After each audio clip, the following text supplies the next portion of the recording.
আসসালামু আলাইকুম। সবার আগে বাছাই করা 10টি আন্তর্জাতিক খবর জানিয়ে দেব। প্রথমেই থাকছে শিরোনাম। তবে তার আগে অনুরোধ থাকবে ভিডিওটিতে একটি লাইক দিবেন।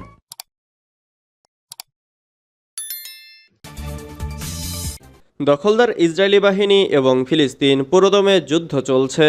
আমাদের হাতে এসেছে সর্বশেষ ভয়ঙ্কর সব আন্তর্জাতিক সংবাদ। প্রথমেই জানিয়ে দেব সংবাদ শিরোনাম। হিজবুল্লাহ ইসরায়েলের পাল্টা হামলায় জাতিসংঘের সতর্কবার্তা। এরপর জানিয়ে দেব শাহেদ ড্রোনের আরও উন্নত সংস্করণ আনল ইরান। এদিকে লেবাননের সংঘাতপূর্ণ এলাকায় স্কুল বন্ধের নির্দেশ। এরপর জানিয়ে দেব ফিলিস্তিনি প্রেসিডেন্টের সঙ্গে সাক্ষাৎ, যে বার্তা দিলেন মোদি। আরও জানিয়ে দেব লেবাননে ইসরায়েলের দফায় দফায় বিমান হামলা, নিহত 50। সর্বশেষ জানিয়ে দেব রাশিয়ার 80টি ড্রোন হামলার পরিকল্পনা, 71টি ভূপাতিত করল ইউক্রেন। এতক্ষণ শুনছিলেন সংবাদ শিরোনাম, এবারে বিস্তারিত। তবে অনুরোধ থাকবে ভিডিওটিতে একটি লাইক করবেন এবং কমেন্ট করে জানিয়ে দিবেন কোন জেলা থেকে আপনি আমাদের এই ভিডিওটি দেখছেন। হিজবুল্লাহ ইসরায়েলের পাল্টা হামলায় জাতিসংঘের সতর্কবার্তা। পেজার ও ওয়াকিটকি বিস্ফোরণ হামলার প্রতিশোধে ইসরায়েলের উত্তরাঞ্চলে রকেট হামলা চালিয়েছে লেবাননের সশস্ত্র গোষ্ঠী হিজবুল্লাহ। এ অবস্থায় আতঙ্ক ছড়িয়ে পড়েছে স্থানীয়দের মধ্যে। অঞ্চলটির কয়েক লাখ মানুষ নিরাপদ আশ্রয় চেয়েছে সামরিক বাহিনীর কাছে। শুধু তাই নয়, হিজবুল্লাহ ও ইসরায়েলের একের পর এক হুমকি পাল্টা হুমকিতে উত্তেজনা বাড়ছে গোটা মধ্যপ্রাচ্যে। পরিস্থিতির ভয়াবহতা আজ করতে পেরে সতর্কবার্তা দিয়েছে জাতিসংঘ। রোববার ক্রমবর্ধমান সহিংসতা থেকে মধ্যপ্রাচ্যের আসন্ন বিপর্যয় সম্পর্কে সতর্ক করেছেন জাতিসংঘের কর্মকর্তা জেনিন হেনিস। কেননা হিজবুল্লাহর রকেট উত্তর ইসরায়েলের প্রধান শহর হাইফার প্রান্তে কিরিয়াত বিয়ালিকে পৌঁছায়, যা একটি বিল্ডিংকে আগুনে পুড়িয়ে দেয়। এই পরিস্থিতিতে আতঙ্কিত এলাকার বাসিন্দা শ্যারন হ্যাকমিশভিলি বলেন, এমন পরিস্থিতি সুখকর নয়, এটা যুদ্ধ। হিজবুল্লাহর রকেট হামলার জবাবে শনিবার গভীর রাতে কয়েক ডজন ইসরায়েলি যুদ্ধবিমান দক্ষিণ লেবাননে হিজবুল্লাহর লক্ষ্যবস্তুতে আঘাত হানছে, যার জবাব দেওয়ার হুমকি দিয়েছে হিজবুল্লাহ। তাতে এই অঞ্চলে বাড়তে শুরু করেছে উত্তেজনা। শাহেদ ড্রোনের আরও উন্নত সংস্কার আনল ইরান। রাশিয়া ইউক্রেন যুদ্ধে ব্যাপক আলোচনার জন্ম দেয়া শাহেদ ড্রোনের নতুন ভার্সন আনল ইরান। মধ্যপ্রাচ্যের চলমান উত্তেজনার মধ্যে শনিবার এক সামরিক কুচকাওয়াজে প্রথমবারের মতো উন্মোচন করা হয় ড্রোনটি। ইরান ইরাক যুদ্ধ স্মরণে আয়োজিত বিশেষ প্রতিরক্ষা সপ্তাহের উদ্বোধনী দিনে প্রথমবার জনসম্মুখে আনা হয় নতুন ব্যালিস্টিক মিসাইল জিহাদ। ইরানের দাবি, দুটি সমরাস্ত্রই আরও কার্যকর ও নির্ভুল হামলা চালাতে সক্ষম। ইরাক ইরান যুদ্ধের স্মরণে ইরানে শুরু হয়েছে বিশেষ প্রতিরক্ষা সপ্তাহ। শনিবার আয়োজনের উদ্বোধনী দিনে সামরিক শক্তিমত্তা প্রদর্শন করেছে ইরানের বিপ্লবী গার্ড বাহিনী আইআরজিসির সদস্যরা। বিশেষ প্রতিরক্ষা সপ্তাহের উদ্বোধনী আয়োজনে ছিলেন দেশটির প্রেসিডেন্ট মাসুদ পেজেশকিয়ান। তার দাবি, ইরান এখন শত্রুদের হাত থেকে নিজেদের রক্ষা করার পাশাপাশি প্রতিবেশীদের সহায়তা করতেও সক্ষম। এ সময় ইসরায়েলকেও কঠোর বার্তা দেন মধ্যমপন্থী এই সরকার প্রধান। মাসুদ পেজেশকিয়ান বলেন, আমরা আজ বিশ্ব দরবারে এটি বলতে পারি যে আমরা আমাদের নিজেদের দেশকে রক্ষা করার পাশাপাশি মধ্যপ্রাচ্যের অন্য দেশগুলোর সাথে সংহতির মাধ্যমে তাদের শক্তি ও স্থিতিশীলতা বজায় রাখতেও সক্ষম। প্রতিবেশী দেশগুলোকে একত্রিত করে গাজায় গণহত্যা বন্ধে ইসরায়েলি শাসককে বাধ্য করতে হবে।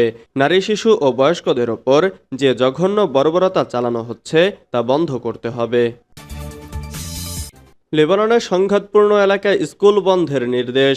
লেবাননে সংঘাতপূর্ণ এলাকায় স্কুল বন্ধের নির্দেশ দিয়েছে কর্তৃপক্ষ। দেশটির শিক্ষা ও উচ্চশিক্ষা মন্ত্রণালয়ের মিডিয়া অফিস ঘোষণা করেছে, সম্প্রতি যুদ্ধে ক্ষতিগ্রস্ত এলাকায় সব শিক্ষা প্রতিষ্ঠানকে বন্ধ রাখতে নির্দেশ দেওয়া হয়েছে। লেবাননের ন্যাশনাল নিউজ এজেন্সির বরাতে আল জাজিরা সোমবার 23 সেপ্টেম্বর এ খবর জানিয়েছে। এনএনএ আরও বলেছে, শিক্ষার্থীদের এবং সংশ্লিষ্ট জেলাগুলোকে বন্ধের বিষয়ে জানাতে নির্দেশ দেওয়া হয়েছে। এর আগে লেবানিজ ইউনিভার্সিটির দক্ষিণের শহর সিডন, নাবাতি এবং টায়ারে থাকা শাখাগুলো বন্ধের ঘোষণা দিয়েছে। প্রসঙ্গত, সম্প্রতি লেবাননের বৈরুতের শহরতলিতে ওয়াকিটকি ও পেজার বিস্ফোরণে ব্যাপক হতাহতের ঘটনা ঘটে।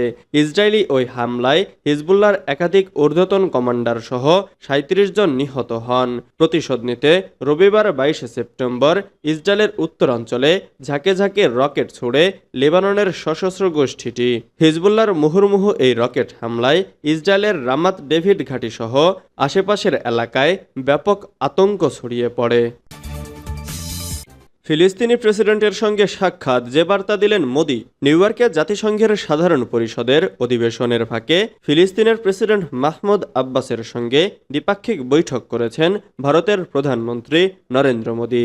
বৈঠকে ফিলিস্তিনের জনগণের প্রতি ভারতের অটল সমর্থন পুনর্ব্যক্ত করেছেন মোদি। ফিলিস্তিন প্রেসিডেন্টের সঙ্গে মোদির বৈঠকের একটি ভিডিও ও বেশ কিছু ছবি প্রকাশ করা হয়েছে, যেখানে দুই নেতাকে দেখা যাচ্ছে একে অপরকে জড়িয়ে ধরতে।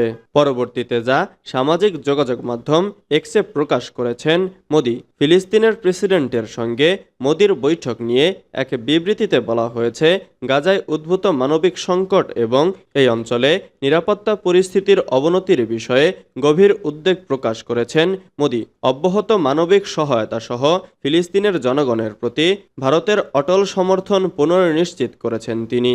সেই সঙ্গে জোর দিয়েছেন, শুধুমাত্র দুটি রাষ্ট্রের সমাধান এই অঞ্চলে স্থায়ী শান্তি প্রদান করবে।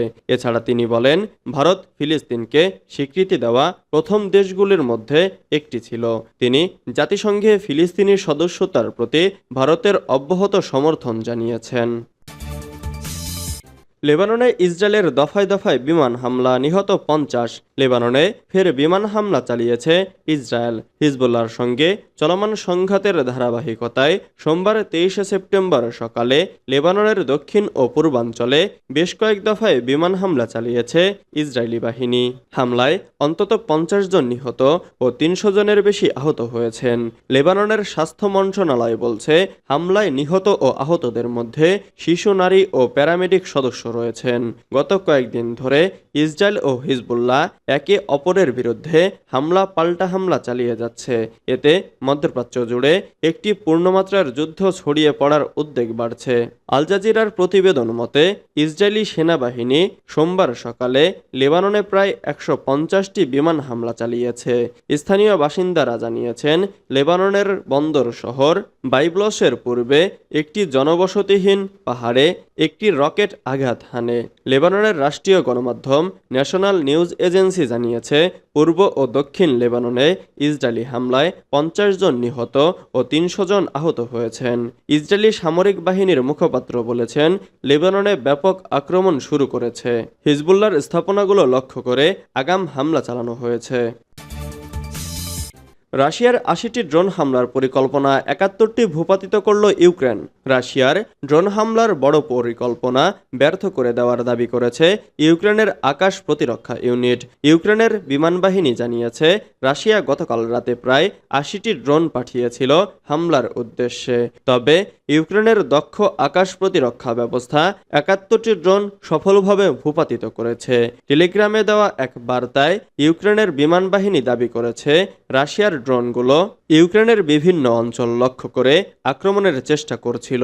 ইউক্রেনের আকাশসীমায় ঢোকার পর ৬টি ড্রোনকে শনাক্ত করা হলেও তারা হামলা চালাতে ব্যর্থ হয় এবং পরে হারিয়ে যায়। এছাড়া রাশিয়ার বাহিনী লুহানস্ক অঞ্চলের দখলকৃত এলাকা থেকে ২টি গাইডেড ক্ষেপণাস্ত্র ছোড়ে। তবে ওই ক্ষেপণাস্ত্রগুলো আঘাত হেনেছে নাকি প্রতিহত করা হয়েছে সে বিষয়ে বিস্তারিত কিছু জানায়নি ইউক্রেনের বিমান বাহিনী। রাশিয়া ও ইউক্রেনের মধ্যকার চলমান সংঘাতের এই পর্বে ড্রোন ও ক্ষেপণাস্ত্রের ব্যবহার বৃদ্ধি পেয়েছে। তবে ইউক্রেনের আকাশ প্রতিরক্ষা ব্যবস্থার সাম্প্রতিক সাফল্য দেশটির প্রতিরক্ষা শক্তিকে আরও দৃঢ়ভাবে তুলে ধরছে।